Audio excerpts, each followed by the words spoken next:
Eu gosto muito de trabalhar os verbos, né? E aí eu falo um pouco, né? O que são verbos transitivos, né? São aqueles verbos que precisam de complemento. Então, por exemplo, dar. Eu posso dar uma lição, eu posso dar um conselho, eu posso dar uma dica, eu posso dar uma bronca. Então o verbo dar, ele é um verbo transitivo que ele precisa de um outro elemento. E aí ele vai me dar exatamente a ação que eu vou fazer na hora. Então, por exemplo, se eu vou assumir o papel de... Sou um ator, né? E vou assumir o papel de um professor. Quais são as ações que um professor faz quando ele vai dar aula? Olha aí, ó, já tem um verbo transitivo. Quais são as ações que esse professor ele faz numa sala de aula? Então ele pode ensinar, né? Ensinar uma lição, ele pode dar uma lição, ele pode dar uma bronca, que às vezes os alunos estão precisando, ele pode dar um conselho, ele pode dar uma atividade, ele pode fazer essas ações que são relacionadas ao papel que ele está desenvolvendo, que ele está desempenhando.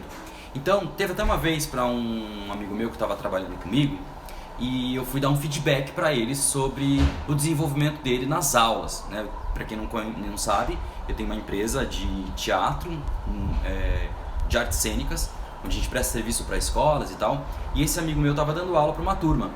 E aí eu falei para ele assim, olha, você precisa estar mais atento às ações que você faz quando você está dando aula.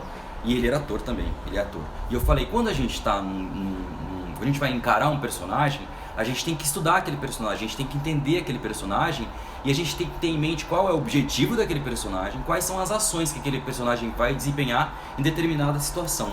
Pra gente dar aula é a mesma coisa. Quando você vai encarar esse papel de professor, você tem que ter em mente qual é o objetivo de um professor. O objetivo do professor é ensinar, fazer com que os alunos entendam algo específico ou, né, que seja a aula, e quais são as ações que esse professor faz, o que esse professor tem que fazer.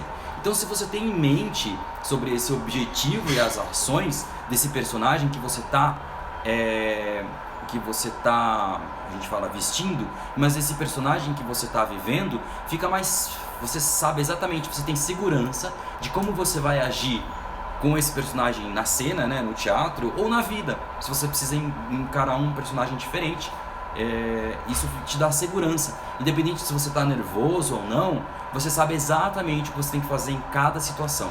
Se você tem consciência de qual é o objetivo e de quais são as ações que esse personagem, que esse papel que você está desempenhando, ele tem que fazer. Então é isso.